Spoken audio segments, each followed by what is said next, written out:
Okay, so this is my final submission for Centipede. So before I go ahead into the code, I'll just kind of go through the game itself, just give a bit of a demo here. So once this goes ahead and loads up. Okay, so you can see we're in our tractor mode where the blaster is kind of moving around by itself in the player area. Kind of bouncing between those mushrooms right now. It's kind of stuck. We've got the centipede coming in from the top. Then we also have our high scores displayed as well. And okay, the blaster just got killed there. Centipedes are removed. Any of the damaged mushrooms are healed over multiple frames. So let's actually go ahead and start playing the game. If we press 1 or 2, we can do 1 or 2 player mode. So let's go ahead, we'll press 1, we'll go to a new scene. Here we are moving around. We can just move around in the player area, hit these mushrooms. Let's go ahead and shoot that centipede. Now, as you can see, while we're shooting these centipedes and everything here, we are updating our score on the top left. We also have our live counter. Let's see if we can get here. Okay. Just try to get this last one. Okay, great. So now that we got that last centipede, we are actually going ahead and going into our second wave now. So we had one solo head centipede at the top and a big one coming in, and now we've got the spiders coming in as well. Spiders come in randomly from the left or the right, kind of move in a diagonal pattern in that area. Also remove any mushrooms they come into contact with. And depending on how close we are when we shoot it, we'll get a different score. We also get a different sprite for that. And of course, going back to the centipedes, we can also see they're responding appropriately to when they hit the mushrooms. They're just coming down nicely. Let's see if we can actually kill all of the centipedes this time to get to the last wave.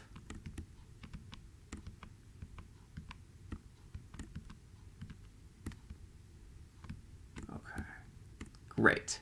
All right, so now we are on the third wave that I have implemented here. So 2 solo heads coming in from the top, 1 giant centipede, and we should also get the other enemies to come in now. Now we've got a flea.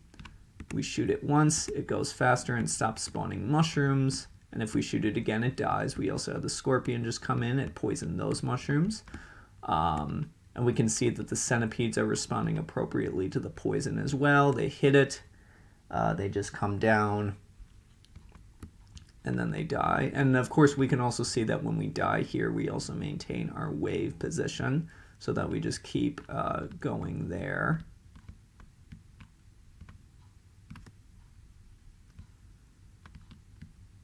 All right, so that should be all set. Besides that, I think everything is all set there. And if we do actually finish that wave, since this is the last wave that's loaded, we just keep replaying this last wave forever. All right, so now if we go ahead and die, now that we've run out of lives, we've actually beaten one of the high scores, so we can put in our initials. We can put in pretty much any characters we want. We can also backspace. Spaces aren't registered. We can just do up to 3. So we go ahead and do that. We go back to the tractor mode. Our high score is there. That's great. Let's go ahead into 2-player mode now. So pretty much the same. Let me go ahead and try to demonstrate a couple things here. So let me see if I can try to get to the next wave here and kill all of these guys. So now we've got a slightly different HUD, 2 sets of lives to keep track of, 2 different scores. And depending on the player, each HUD object will be updated correctly. Okay, so now we are on wave 2 for this player. If we go ahead and kill player 1, we will move ahead into player 2. Now we can also see that in addition to updating the HUD, we also have player 2's own wave starting at wave 1. It also has its own mushroom field. So basically every time we keep switching between each of these, those mushroom fields should be maintained as well, which is great. And each of them also, like I said before, has their own waves to take care of, so that's great. And now we can put in our initials again. And I think that is all set for the gameplay. So let me go ahead, and now that we've gone through that, I will do my best to go through the code as quickly as I can, talk about what we did here. So going into our blaster first, we have two different controllers for our player. We have the AI and the player controller. So kind of the strategy pattern here implemented. So for the AI controller, we have a reference to a blaster, also use a different speed for it to slow it down. We basically just have two different directions, a Y and an X direction, and we just kind of change one of those every time the blaster comes in contact with something and just kind of stops for a second. We're also just constantly firing. And then the player controller, we just control the player with keys, either the space bar to fire and the arrow keys to move around. And regardless of which controller we are using, the blaster is completely unaffected. We just have each of these mini functions to move it, and the update function is completely independent of whichever mode we are in. We keep the blaster within our player area as well.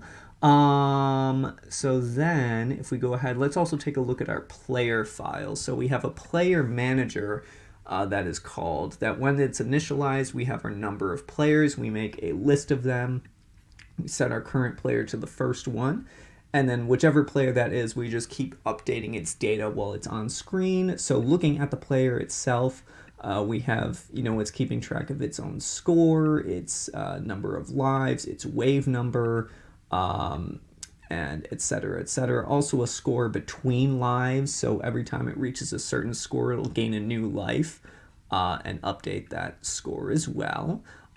So whenever the player is killed, as long as we're in the player mode, we'll make it lose a life. We'll save our wave, and then if all lives are lost, we'll update the number of dead players. So as long as we have at least one player that's still left alive, we'll just trigger a player death event in our game controller. Otherwise, we will have a full game over. We'll get to the game controller later. And then whenever we switch to our next player, we just find the next player that still has lives remaining. If we're in the player mode, we will update our HUD to reflect which player we have. So we're going to be updating the score and lives of that particular player. We'll also get that player's mushroom field and load its current wave as well. And this function is also for getting the highest score from the players in the event that one of them has reached a new high score. So let's go ahead then and move on towards let's just take a look at one other quick thing, I believe. The bullets, just wanted to point out that when these are moving around on the demo screen, what we might not have been able to notice, but that the bullets and the centipedes do interact with the HUD objects on screen. So you can see that the centipedes are reflecting off it and that the bullets don't pass through it either. So it is responding to those. So I think the player information is all set. Let's go ahead into our centipede then real quick. So there is a centipede head and a centipede segment class, both inherit from the centipede, this base centipede class. When either of them collide with a bullet, we will go ahead and add a mushroom to its location, have an explosion, and then we will go ahead and split that centipede. So actually just going into our centipede manager real quick. The centipede manager has 4 different parameters: the length of the main centipede, how fast that will move, as well as how many solo heads we'll have, and how fast each of those will move. So, in here, we just kind of randomly decide which direction each centipede will move, how fast it's going to go, and what position it'll start at. And whenever we split a centipede, whenever it's hit by a bullet, if the centipede segment that was hit has a next trailing section, we will turn that into a head. Then we'll assign the next pointers correctly, the next and previous pointers, delete the segment that it's replacing, and then we will delete the segment that was actually destroyed.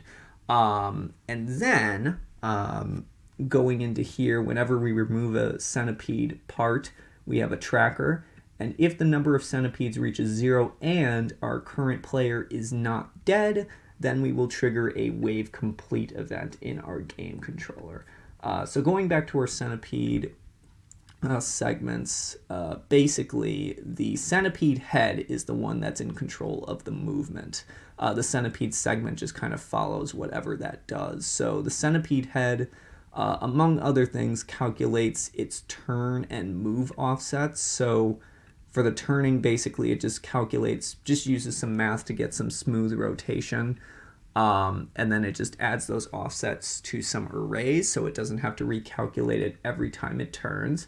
And then in our update, we are using an FSM here to use a very specific set of movements. So in our FSM, we actually have 10 different states, 4 for moving, 4 for turning, and 2 for poisoned. So if we just quickly take a look at one of each of these, so for moving left and downwards, for instance, every frame we will ask the head to move left, and then we will also check once the forward movement is complete, we will go in here and check for our next state. If the head is touching a poisoned mushroom, then we will go ahead and switch to our poisoned state and start turning down, switch to right. If we're colliding with an object, if we're going to collide with a mushroom or a HUD object or going to hit one of the game walls, we will also turn. We will just do a regular turn. Otherwise, we will just keep moving forward. And then in one of our turns, if we're turning down, switch to the left, we update that every frame. And then once we finish our turn, again, very similarly, we'll check if we're going to collide with anything. Otherwise, we will just keep moving forward. And then in our poison state, we just keep going on, and we will keep going. We will basically just keep moving down towards the bottom until we reach the player area, the bottom of the player area, in which case we'll just turn upwards. So that is there. And then, so yeah, the head is the one that's making all of that movement decision. The centipede segment basically just copies that. So when the segment is initialized, we do have a couple different cues for processing positions and rotations, and every frame the segment just gets the position and rotation from the leading segment, copies that, and just puts that into its own queue to follow. Let's see. Now, going into a couple more of the design patterns I haven't quite touched on yet.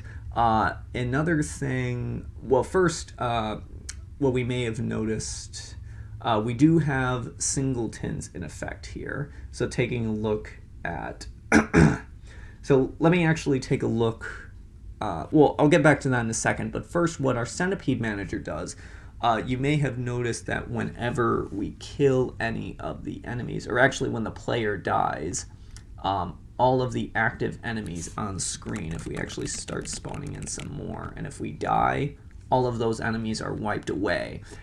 So we do have factories responsible for moving those objects off the screen. So looking at our centipede manager, for instance, in our centipede head factory, now by the way, we have factories for our blaster, our bullets, our mushrooms, all of our enemies. They're all over the place.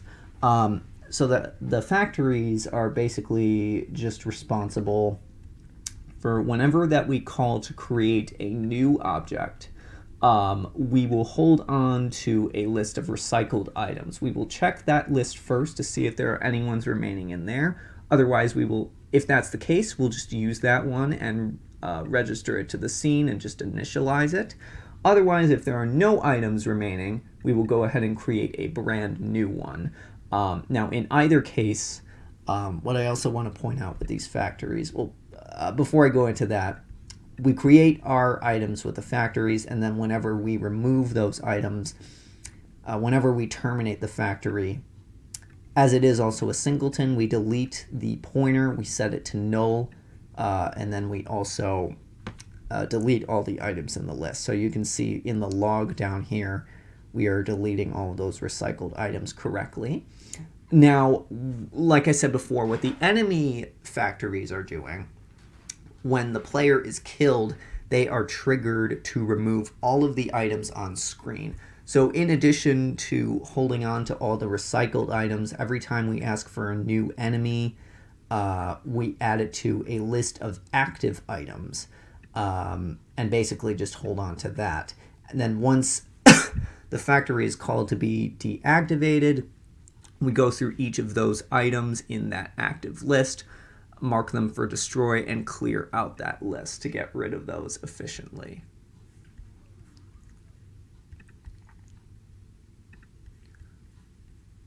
Okay, and then quickly looking at the other critters as well. So the flea is pretty straightforward. We randomly decide where it's going to spawn in, as well as how often it's going to spawn mushrooms.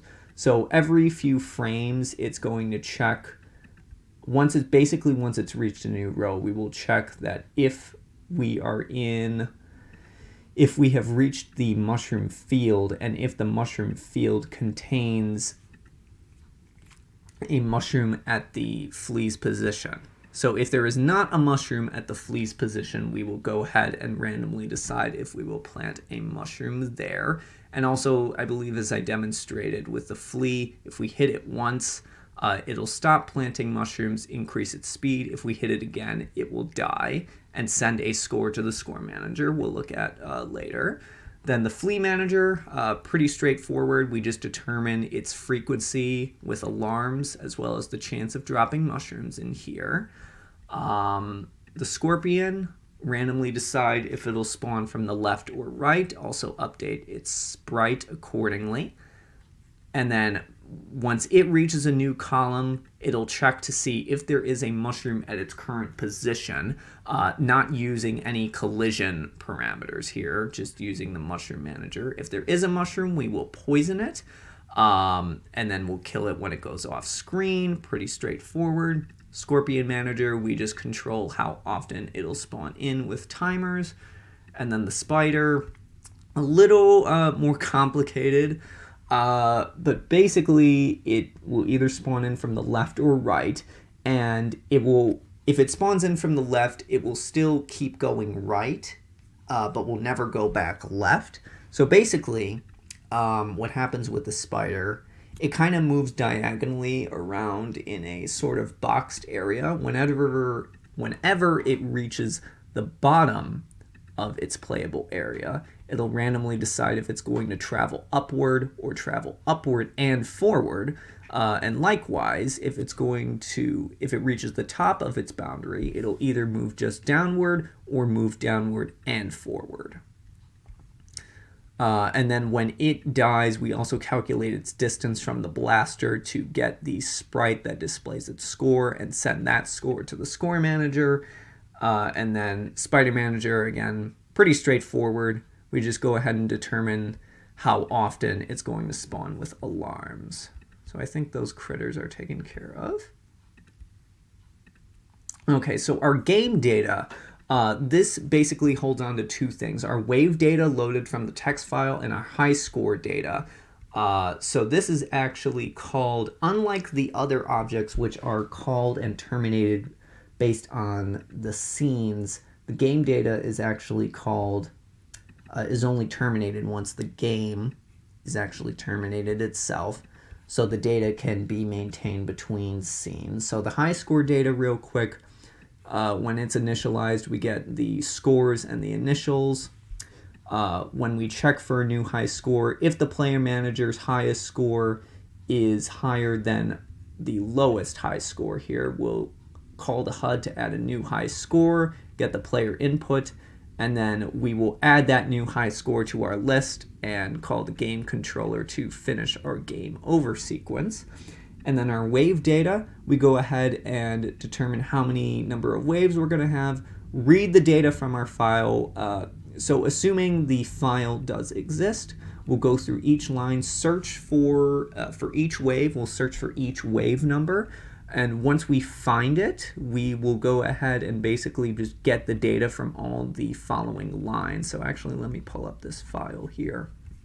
So here's our wave data.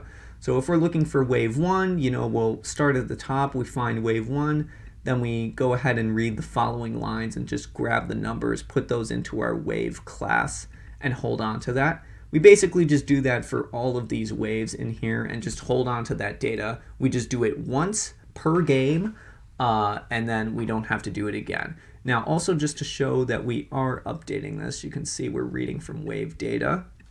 If I go ahead and change this value to something preposterous, let's say the main centipede length is going to be 100 instead of 12.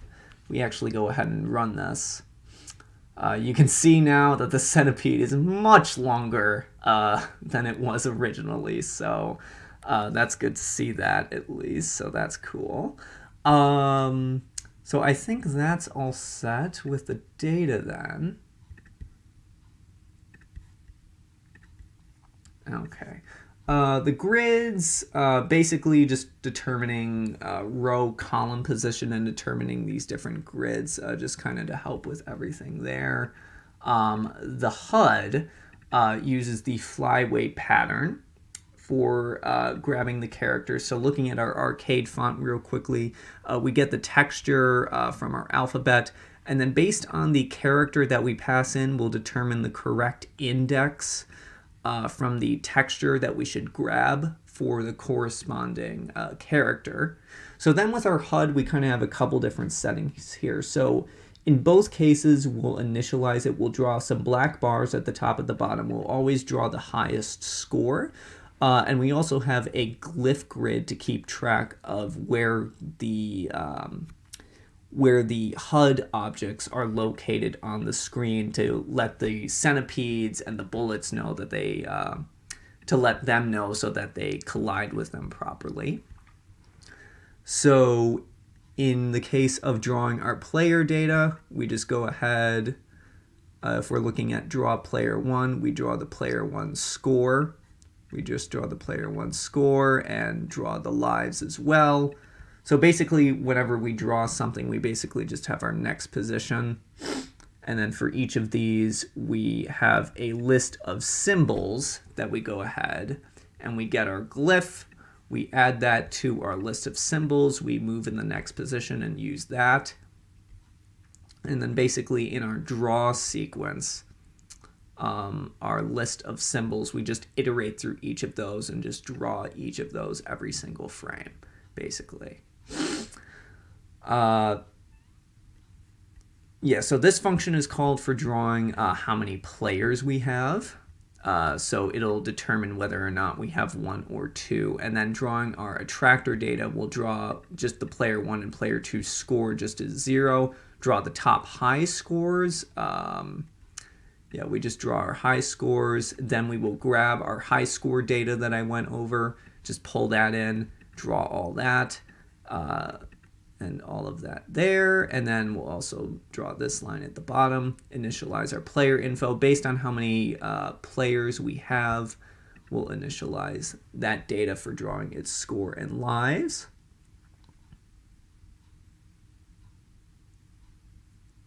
Okay. And then here is also the code for when we have a new high score. We determine that we want 3 initials at most. We register some input for text entering. Kind of like I demonstrated before, by default, we'll just add that character to our list of symbols, update the position, and then if it's a backspace, we'll move backwards. If it's enter, we will finish, and high score data will add that new high score with the initials, and we won't count spaces either. Okay, and then taking a look at our mushrooms, pretty straightforward. So each of them has 4 health, so we initialize them. And every time they get hit with health, if it becomes damaged, either if it loses health or gets poisoned, we will add that mushroom to the list of damaged mushrooms, which I'll go over shortly. And then once it's removed, once the mushroom explodes, if it's damaged, we'll also remove it from the damaged list of mushrooms. So then our mushroom field is basically, the mushroom field is local for each player. So basically what each mushroom field does, it kind of has a grid, a row column grid of where the mushrooms are located. So when the mushroom grid is created, we go ahead and we go ahead and determine randomly where we're going to plant mushrooms, and then we will add those positions in addition to creating those mushrooms. Well, actually here we determine the positions that we're going to plant the mushrooms at first. And then when the mushroom field is activated, when the player is switched to, we activate this mushroom field, and then we go ahead and actually add the mushrooms in. Pretty straightforward. And then once the mushroom field is deactivated, once the player is dead and we have to move away from it, then we will go ahead and remove the mushrooms at those positions, but we will still keep the list of positions active so that once we have to load the mushroom field again, we can just pull up that same list of positions, and that's how it stays intact. And then for the damaged mushrooms, we basically just use a set of linked nodes, doubly linked nodes, to go through those, keep track of those. They are sorted by a key. Basically, the key is determined based on its position, the mushroom's position on the field. So the mushrooms are actually repaired from bottom to top. We just add that there, and then we remove it. We just remove the mushroom correctly. And then our mushroom manager is actually the one that's in charge of each of these fields. So when it's initialized, we get the number of players. We make our new mushroom field, set the first one to be active. We activate it, and then we would go to the next field. We go ahead and activate that next one as well. And then just quickly taking a look at our scenes as well. They're pretty straightforward. The attractor scene, we just initialize our AR controller. HUD, we draw our attractor data. Player manager, set the number of players. Mushroom manager, we just have one. Wave manager, we start that. Our player select, we do that. And then once the scene is terminated, we get rid of all of our factories and all of our singletons. And of course, we have all these collisions. First scene, very similar. Set the player mode. We initialize the HUD, the mushroom manager, and the player manager with the number of players, wave manager and player controller, the collisions, and then we remove everything in here. Score manager real quick. So we have the command patterns, basically. So as you've kind of seen for each of these enemies and the mushrooms, whenever they die, they have a pointer to a certain score event. So whenever they die, they call the score manager to actually go ahead. And once they call the score manager, we send that command to this list, and then we go ahead and we'll add the score to the actual player. As long as we're in the player mode, we'll actually send that score to the current player. And then when we send our score, we will go ahead and process those scores. So the command score value is pretty straightforward. When we execute, when we add score, we just add points. Command score by distance is called by the spider. We pass in the different values for the distance values and the scores you'll get for each of those distances, and also just showing the different score values in here as well. Those are all preset in the score manager. And then our game controller, taking a look at that, this is called by different objects in the scene based on different events. So we kind of have basically three key events here. We have a wave complete, where if that's the case, we will call this alarm, and basically we will just trigger the next wave. So in our wave manager, we'll just go to the next wave. Then we do also have a player death, where if that's the case, we'll deactivate the corresponding controller for the player.